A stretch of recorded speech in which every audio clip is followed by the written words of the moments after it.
Rail बंधुओं को नमस्कार। मैं सुरेश त्रिपाठी एक बार फिर रेल बजट को लेकर थोड़ी चर्चा करेंगे। हमारे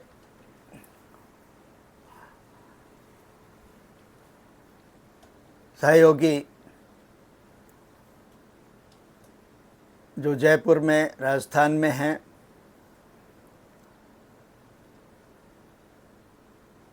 उन्होंने एक बड़ा वाजिब सवाल खड़ा किया। उनका कहना है, एक लाइन में समझें तो, कि अंतरिम बजट और मुख्य बजट केंद्रीय में कुछ हजार कुछ लाख करोड़ रुपए का अंतर होता है। लाख करोड़ तो ज़्यादातर बड़े मंत्रालयों में, मगर ज़्यादातर कुछ हजार करोड़ में ही अंतर होता है। तो जब और अगर इस अंतर को प्रदेश और विभागवार देखा जाए तो ये नगण्य जैसा होता है। तो फिर इसके ऊपर इतना बड़ा बड़ा हाहाकार, press conference, all India based तमाम छुड़भैये नेते और जिनको पता नहीं है फाइनेंस की स्पेलिंग क्या होती है, बजट की स्पेलिंग क्या होती है, वो भी बजट के एक्सपर्ट बने हुए हैं, वो भी फाइनेंस के एक्सपर्ट बने हुए हैं। वो अक्रॉस द पार्टी की बात कर रहा हूँ मैं, केवल भाजपा की नहीं, क्षेत्रीय पार्टियों के छुड़भैये नेता जिनको शायद अपने घर का बजट पता नहीं होगा, वो देश के बजट पर चर्चा कर रहे हैं। और भाजपा में तो मुंह फाड़ने वाले बहुत सारे नेता हैं। ऐसे मौके पर अपनी वाहवाही करने, बड़ी बड़ी शब्दावली इस्तेमाल करके प्रधानमंत्री की निगाह में आने की कोशिश करते हैं।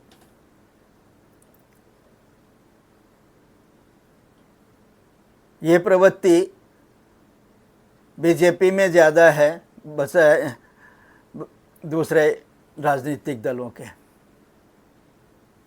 आप कोई नैरेटिव तो गढ़ नहीं पाते हैं, जैसा अजीत भारती कहते हैं। आप काउंटर नैरेटिव कर नहीं पाते हैं, केवल स्पष्टीकरण, जस्टिफिकेशन और पुराने ऐतिहासिक उदाहरण में घुस जाते हैं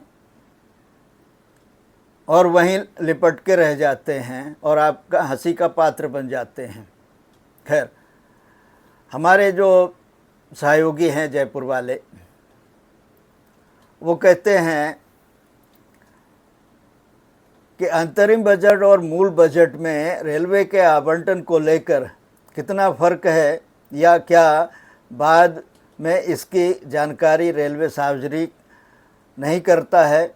हकीकत ये है कि अंतरिम बजट में जो प्रावधान किए गए थे 1 फरवरी को, उस राशि में कुछ राशि बढ़ाई गई है, जो कि पूरे देश के हिसाब से या प्रदेशवार देखा जाए के हिसाब से देखा जाए तो बहुत छोटी है, बहुत नगण्य है। रेलवे बजट में बड़ी राशि का बड़ा बड़ा उल्लेख और बड़ा बड़ा वाहवाही लेने की कोशिश हो रही है। देशव्यापी पत्रकार वार्ता हो गई है ऑनलाइन, जो कि अंतरिम बजट में पहले ही प्रावधान किया जा चुका था।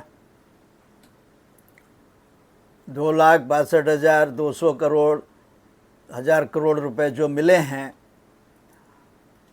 वो अंतरिम बजट को देखेंगे तो कुछ ही बढ़ के मिला है। उनका कहने का तात्पर्य ये है। फिर इतना ज़्यादा वाहवाही लेने की कोशिश क्यों हो रही है कि बहुत बड़ा आवंटन हो गया रेल के लिए। और जितना है हो गया है उतना भी सही सदुपयोग हो जाए तो बड़ी बात है। ये उनका मंतव्य है।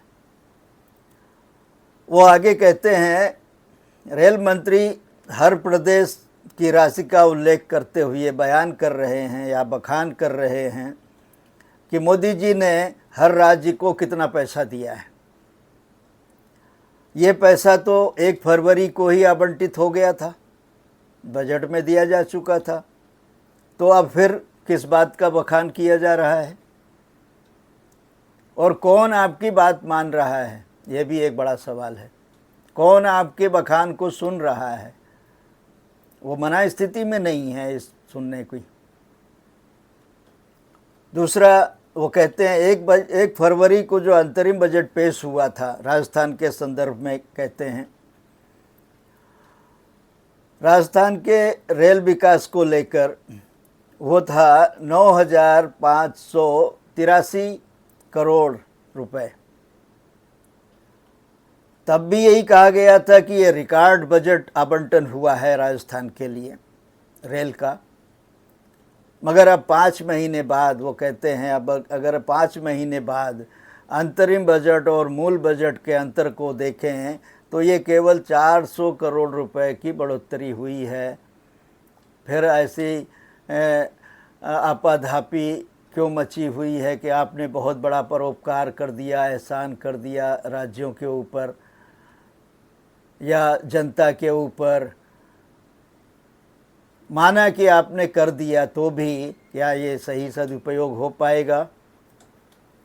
क्या जितना टारगेट आपने तय किया है क्या वो अचीव हो पाएगा?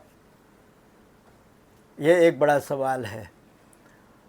दूसरा, रेल से हटकर जो प्रतिक्रिया आई है कि वो ये रेल अधिकारी भी कई चर्चा किए हैं इस बारे में कि जो कंसेप्ट कांग्रेस का या कांग्रेस के ओवरसीज प्रेसिडेंट सैम पित्रोदा ने कहा था विरासत टैक्स को लेकर के, जिस पर बड़ा हो हल्ला मचाया था आप लोगों ने,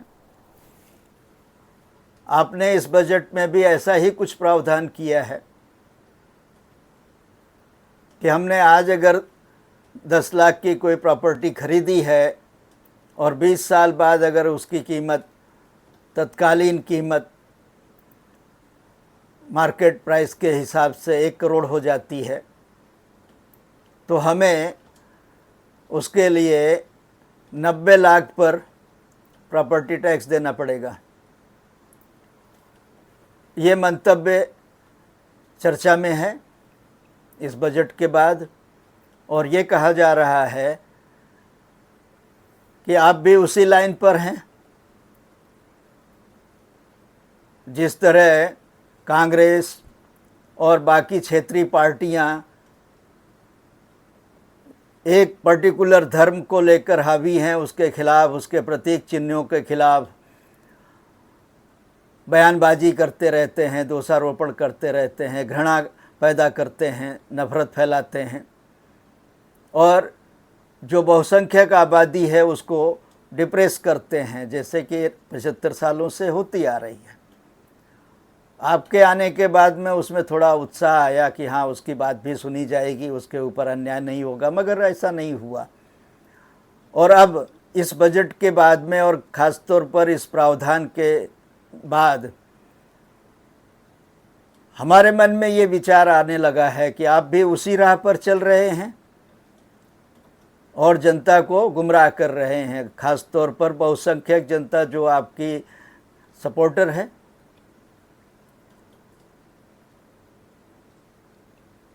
इस तरह आपने बहुत बड़ा रिसेंटमेंट भेजा है बहुसंख्यक आबादी में।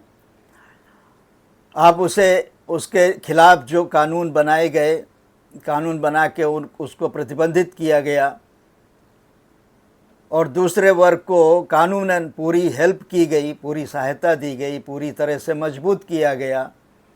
ना आप इधर के कानून ख़त्म कर पाए, ना उधर के कानून आप रिपील कर पाए, ना उन्हें आप कंट्रोल कर पा रहे हैं। ऐसे में क्या मैसेज जाता है आपने खुद माना है, आपके मंत्रियों ने माना है। आपके एक मंत्री बिहार से जो साफ कहते हैं कि प्रधानमंत्री आवास में उनको घर मिला, मगर उन्होंने आपको वोट नहीं दिया और स्वीकार करवाया सामने से। इसका बयान उन्होंने सार्वजनिक तौर पर दिया।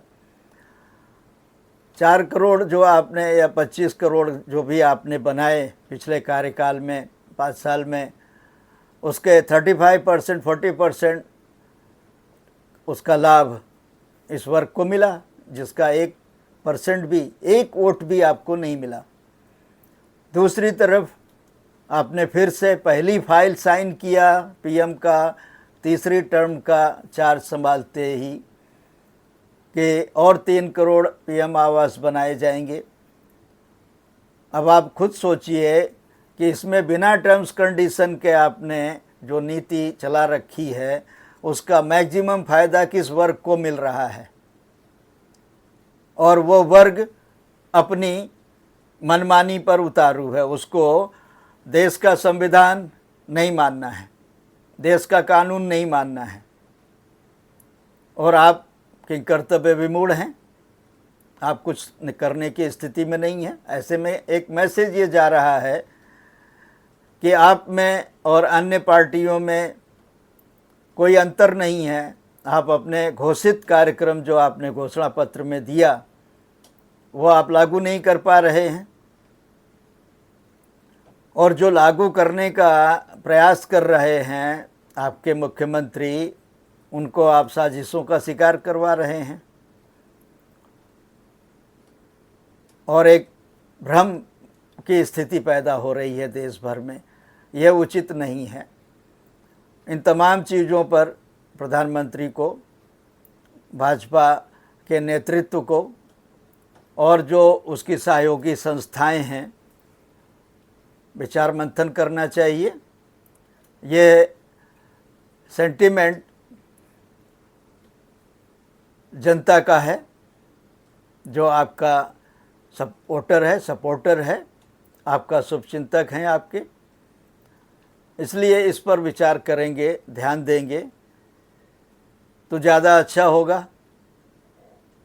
बहुत बहुत धन्यवाद।